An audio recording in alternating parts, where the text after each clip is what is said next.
Iya, ini ada istilah baru Lagi tuh, gerung lagi ya. digeser tuh, karena tetap di pulau yang sama. Oh iya, tapi habitatnya berbeda tuh, dan Masih tetap kondisi-kondisi awalnya juga mempermasalahkan. udah berubah tuh.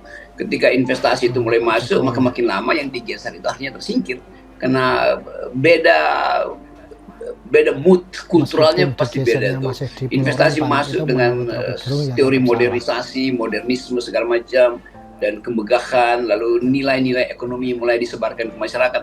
Akibatnya masyarakat itu kehilangan kemampuan untuk yang kita sebut sebagai circular ekonomi, sebetulnya dimaksudkan supaya masyarakat adat itu ikut di dalam pembangunan. Sekarang masyarakat adat itu jadi penonton pembangunan karena nggak mungkin mereka berkompetisi dengan sistem ekonomi kapitalis baru di Rempang. Saya hormati, kami baru Akhirnya selesai rapat terbatas dengan Bapak memberikan Presiden, keterangan khususnya depan ada dua awal materi, satu adalah materi tentang penyelesaian masalah terkait Rempang. dengan Rempang Tadi Bapak Presiden dan dalam arahan rapat pertama pemindahan adalah warga atau pergeseran untuk warga penyelesaian masalah Rempang Rempang harus dilakukan secara baik, dan secara juga betul-betul kekeluargaan, eh, dan soal tetap kompensasi mengedepankan yang akan diterima oleh hak-hak warga Rempang dan kepentingan atau masyarakat hak-hak yang di akan mereka dapatkan. sekitar di mana lokasi itu diadakan. Yang kedua, kami diberikan tugas langsung oleh Bapak Presiden, dan tugas ini sebenarnya sudah terjadi dalam beberapa hari yang lalu, untuk menyelesaikan persoalan ini dengan baik dengan melibatkan kementerian lain. Dan oleh karena itu kami laporkan bahwa dari 17.000 hektar areal Pulau Rempang itu yang bisa dikelola hanya 7.000 lebih sampai 8.000, selebihnya adalah hutan lindung, dan kami fokus pada 2.300 hektar tahap awal untuk pembangunan industri yang sudah kami canangkan tersebut untuk membangun ekosistem pabrik kaca dan solar panel. Dalam pertemuan kami beberapa hari lalu dengan tokoh-tokoh masyarakat di sana, saya datang sendiri di Rempang selama 2 hari dan menemui masyarakat di sana, dan alhamdulillah kami telah melakukan solusi bahwa posisi Rempang itu bukan pergusuran, sekali lagi. Yang kedua, bukan juga relokasi, tapi adalah pergeseran. Karena kita melakukan, kalau relokasi itu dari pulau A ke pulau B. Tadinya kita mau relokasi dari Rempang ke Galang. Tapi sekarang hanya dari Rempang ke kampung, di kampung yang ada masih ada di Rempang. Masyarakat juga diberikan penghargaan terhadap status lahan. Selama ini jujur saudara-saudara saya di sana, saya duduk sholat bareng sama mereka, saya makan bareng, saya tanya dari hati ke hati dengan penuh kekeluargaan. Ternyata saudara-saudara saya di sana secara turun-temurun itu sebagian belum mempunyai alas hak. Dan dengan pergeseran ini kita memberikan alas hak 500 meter persegi dengan sertifikat hak milik. Kemudian rumah kita kasih dengan tipe 45. Apabila ada rumah yang tipe lebih dari 45 dengan harga 120 juta, apabila ada yang lebih, nanti dinilai oleh KJPP, nilainya berapa itu yang akan diberikan.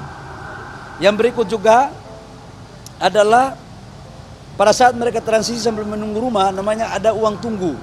Itu 1.200.000 per orang, dan uang kontrak rumah 1.200.000 per kakak. Jadi kalau satu kakak itu ada 4 orang, maka dia mendapatkan uang tunggu 4.800.000 dan uang kontrak rumah 1.200.000. Jadi total kurang lebih sekitar 6 juta rupiah. Itu cara perhitungannya. Kemudian di dalam proses pergeseran tersebut ada tanaman, ada keramba, itu juga akan dihitung dan akan diganti berdasarkan aturan yang berlaku oleh BP Batam. Satu hal yang saya mau sampaikan bahwa pergeseran ke satu kampung yang namanya Tanjung Selong kalau nggak salah ya, nanti saya kasih tahu. Coba cek Tanjung apa itu di petanya. Coba cek mana map saya. Itu akan dijadikan sebagai perkampungan percontohan yang akan kita tata betul, baik dari sisi infrastruktur jalannya maupun dari sisi puskesmas, kemudian air bersih, kemudian sekolah. Kita akan buat sedemikian baik. Termasuk dalamnya adalah pelabuhan untuk perikanan. Saya pikir itu teman-teman dan tim saya, kami akan lakukan untuk langsung turun ke lapangan. Dan kalau teman-teman media mau tanyakan, silakan tanyakan Ada ke Kabupaten tim, Pelabuhan. yaitu di bawah Kementerian Investasi, agar informasinya satu arah, tidak melahirkan pemikiran-pemikiran yang lain. Yang kedua, kami juga akui bahwa dalam proses kemarin itu terjadi cara-cara yang kurang elegan, yang kemudian berdampak pada ketidaknyamanan bagi saudara-saudara saya yang ada di sana. Informasi terkini dari yang tukang demo, dari yang saudara-saudara saya melakukan demo, 6 orang atau 8 orang dari Pulau Rempang itu sudah kita keluarkan. Kami sudah memberikan garansi itu kepada Pak Kapolda dan Pak Kapolres. Semuanya. Tetapi yang melakukan demo di luar dari masyarakat Rempang dan itu dilakukan, mohon maaf, dengan cara yang tidak lazim, itu kami serahkan kepada aparat penegak hukum untuk melakukan proses hukum sebagaimana mestinya. Pergeseran ini Yang jangan sampai saya ngomong salah, nanti wartawan kejar saya lagi. Kita geser dari kampung-kampung itu ke kampung Tanjung Banun. Jadi ada lima kampung yang kena, yaitu Blongkek, Pasir Panjang, Sembulan Tanjung, Pasir Merah, Sembulan Hulu. Kita geser ke Tanjung Benun yang lokasinya tidak lebih dari 3 km. Nanti habis dari sini kami langsung rapat lagi teknis di Kementerian Investasi yang akan dihadiri oleh Pak Gubernur, Pak Wali Kota sebagai Kepala BP Batam dan beberapa kementerian teknis lain untuk kita lakukan di sana. Oh enggak. Jadi jangan salah persepsi, ini kan masih bagian daripada sosialisasi.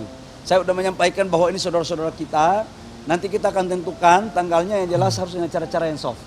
Habis ini saya akan melakukan rapat teknis di Kementerian Investasi untuk membahas tindak lanjut dari apa yang menjadi arahan Bapak Presiden. Jadi ini sudah clear ya, sudah adem ayem. Yang sampai dengan kemarin, ada dari total pihak-pihak sekitar 900 KK yang terdaftar kurang lebih, sudah hampir 300 KK, ini mereka melakukan pendaftaran sukarela untuk bisa melakukan relokasi.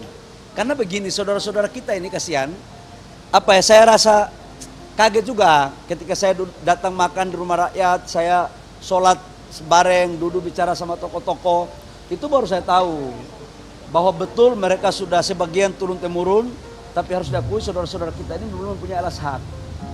Jadi memang ini diperhadapkan antara kemanusiaan dan hukum positif.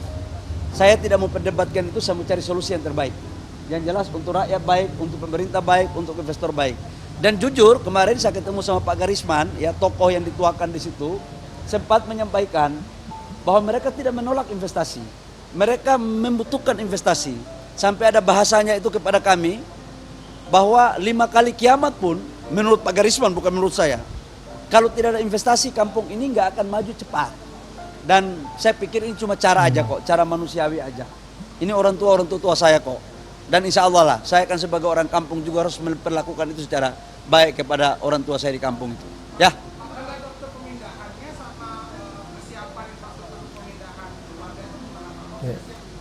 Kita sekarang dalam proses PU yang akan menyiapkan kampung itu, tapi sambil menunggu proses rumahnya jadi, itu kan kita memberikan biaya hidup untuk sewa rumah 1.200.000 per kakak dan uang tunggu. Jadi kan selama mereka tunggu kan pencahariannya kan nggak terlalu aktif mungkin. Itu kita kasih 7.200.000 per bulan, per orang.